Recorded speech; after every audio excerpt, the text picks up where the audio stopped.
And action. We're in Berlin's underground metro system, the Unterbahn, and our train is just approaching and we're going to take it to Checkpoint Charlie.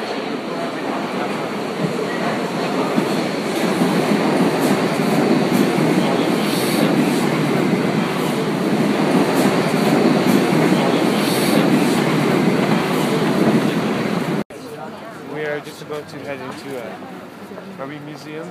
We're heading from the west section, the American sector of Berlin, into the Russian-Soviet sector. As you can see, this is the U.S. Army checkpoint, Checkpoint Charlie. And yeah.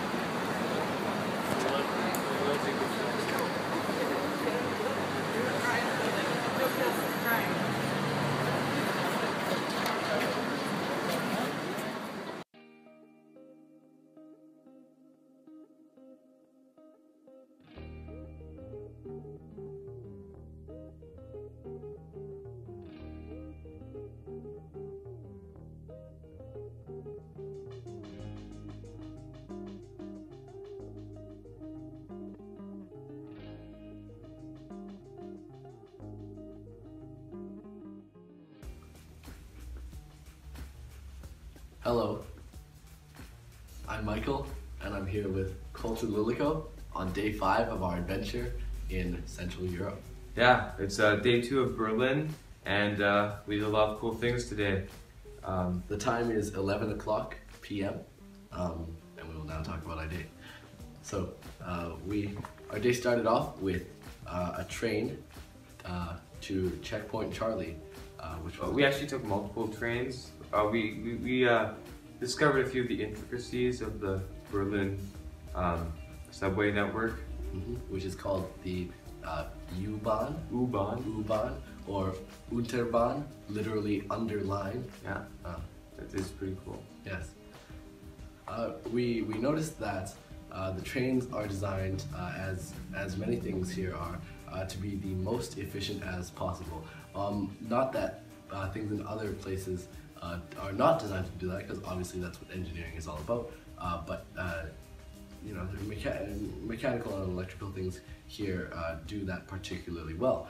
Some examples of this are that to open the underground metro doors, you have to press a button first. This way, if nobody wants to get on, they save on electricity to open the doors. The trains accelerate very quickly, which eliminates time between stops, and they arrive exactly on time as per the digital schedules listed in each station. Nice. So we took one bus and 2 trains to Checkpoint Charlie, and we arrived, and we immediately entered a museum about the Berlin Wall, and also Checkpoint Charlie. Yes. Yeah, the museum was super cool. We got to learn a lot of things about some famous people involved in, I don't know, just around the time. Got a bit of some context of the beginning of the Cold War. That's pretty cool. Some specific exhibits were a lot of displays of escape methods, which included how do you say a zip line that was thrown across from the east to the west, where Confederates picked it up and used a tow truck to make it taut, and there were harnesses that were hid in the bags and clothing of the escapees. A ladder that was triple jointed, that was meant to be hoisted up over and down the other side of the wall, so that no one had to touch the wall because there were pressure alarms and motion alarms on it, and also a mini submersible, which someone used to tow themselves through the Baltic Sea for 5 hours to a Finnish ship, and perhaps most impressive of all, a hot air balloon. There were also many other exhibits there, including a large section on the politics of the Berlin Wall. Yeah. We learned some things about the formation of NATO. You want to tell us what that stands for, Colton? The North Atlantic Treaty. The North Atlantic Treaty Organization. Yes. Consisting originally of the founding members being West Germany, England, United States, Canada, France,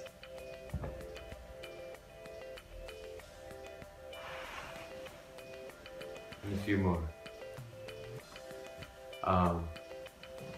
There were the signatures of each of the founding countries there, which was actually quite cool. We learned about the counter statement to that by the Soviet Union, the Warsaw Pact, consisting of the Soviet Union and the Eastern Bloc countries. Yes, and that was also interesting.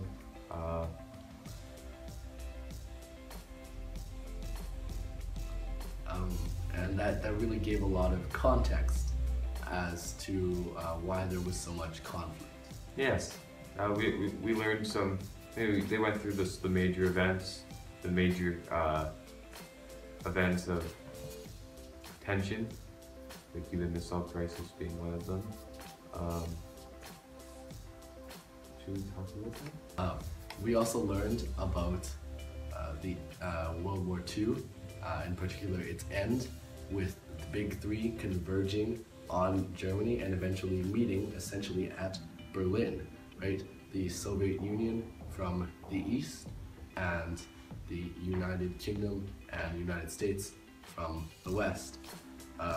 This played a large part into the geopolitics of Germany's and Berlin's division after the war, after a series of conferences such as the Potsdam and Yalta conferences, in that Berlin was split into 4 parts. Half of it went to the Soviet Union on the east, and on the west there were 3 sections which were owned by America, Great Britain, and France. But that was essentially just one Western Berlin. They decided to form Western Berlin. Mm-hmm. As well, the entirety of Germany was split into east and west, with each side being influenced by their respective liberators, I suppose. What was interesting in particular was that Berlin was not in the middle of Germany, is not in the middle of Germany, but rather is quite far east and a bit north. And so it is this microcosm of Germany in East Germany, which made it isolated, made its western half isolated from the western half of Germany. And that made things very awkward. For instance, when the Soviet Union decided to construct the Berlin Wall to prevent West Berliners to prevent East Berliners from escaping to West Berlin, because West Berlin was more wealthy, more affluent, life was better there in general. They had to construct the wall not only on the division between East and West Berlin, but around the entirety of West Berlin, as it was an island in East Berlin. And so that was very interesting to learn about the real geopolitics of all of this, because while alliances and treaties certainly have a huge impact on these events and their outcomes, the actual locations of things matter hugely as well.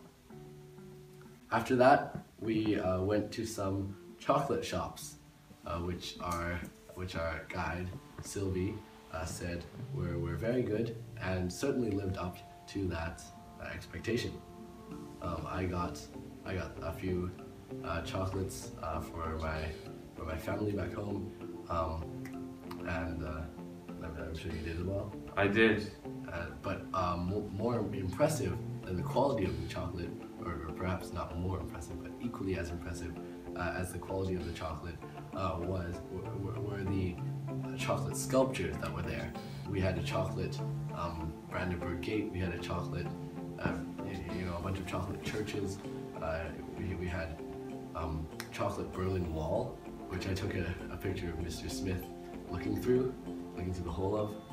So that was very impressive, and the chocolate was very good as well. Yeah. So after that, we did some more walking.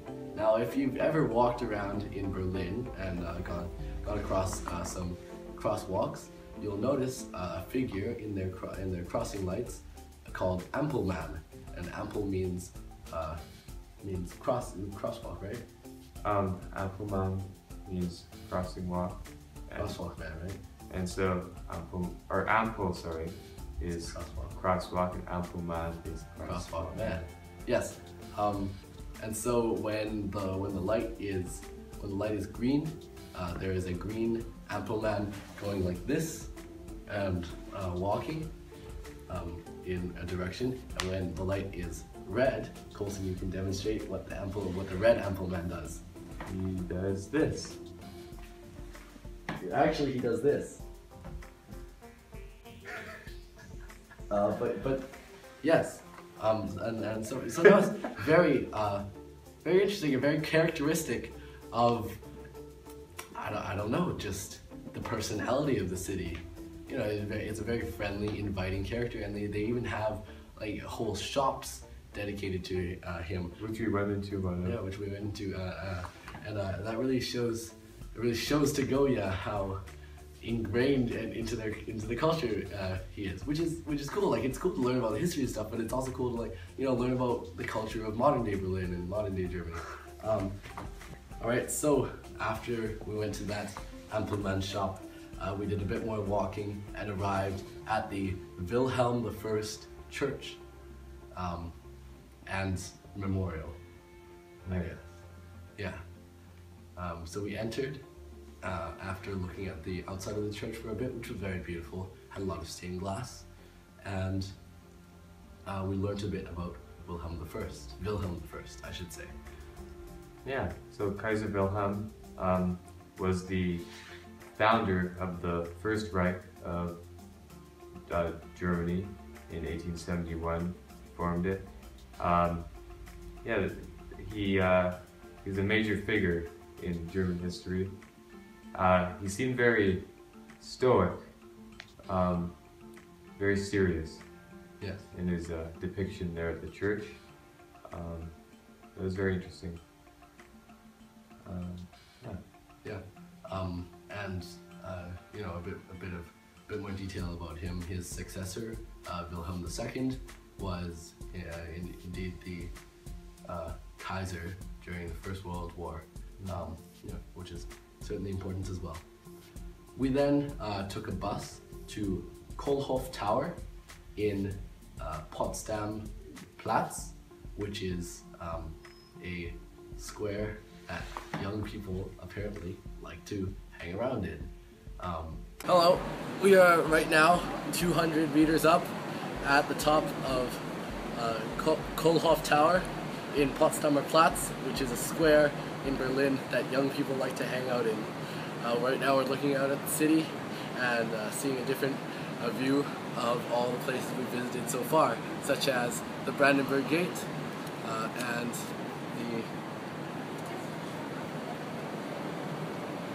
the rest of Potsdamer Platz. After that, we made our way down the tower. The elevator, our guide told us, was the fastest in all of Europe, which was incredible. It was around, what do you say, like 10 seconds to go up Not 200 even. meters? Yeah, not even. Really fast in all of Europe. So we made our way down that and through Potsdam Platz to our dinner, which was at the Lindenbrau restaurant. Hi, we're in the Lindenbrau restaurant in the Potsdamer Platz. A lot of young people. We had a lovely, typical Berliner dinner, as the information packet says, and then had some free time in Potsdam Platz, during which, you know, some of us walked around, some of us went to the shops, and others of us Did news. yeah, chilled. It was quite cold, so we were chilling. After that, we took the 2 trains and 1 bus back to the hotel, and they were again very efficient. I mean, one thing you really notice about the Berlin public transit system is that it works in absolute harmony. As my friend and I were talking about how you're never more than, you know, say 400 meters from a stop of any given kind, and there'll likely be, you know, a few different kinds of transportation around certain areas, right? And that's for all around the city, right? We're not just talking about, right, if you're in the, you know, in a lot of cities, you've got to be in this like real downtown center, and then you're like, oh yeah, there's a bus stop every 2 blocks, and there's, you know, a train station every 4, right? No, here, I mean, everything, no matter where you are, if, you know, within reason in Berlin, you're always going to be able to access the public transit system, which is, you know, absolutely fantastic, because it means that people can get more places and get back from more places as they so need, as people tend to do. Colton, do you have any final remarks about the day? It was a busy day. It was an informative day, and it was a good day. We're having a good time, and tomorrow is going to be our last full day in Berlin. Wow, it went by quick. A little bit sad, yes. But yeah, that's all for today, and we'll see you tomorrow. Well said. Good show, everyone. See you tomorrow. Yeah.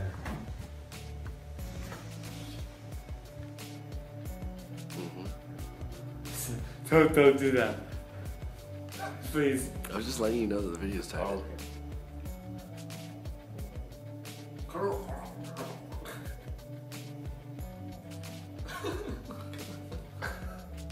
The first gulp.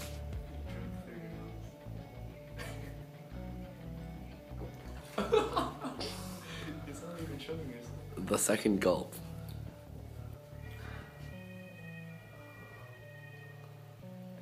Stream. And the third gulp, he does it, ladies and gentlemen, widely regarded as the most difficult gulp. He pulls it off. The first, second, and third gulps without failure. Colton Dillico, what do you have to say for yourself? Sit down. Very unproud.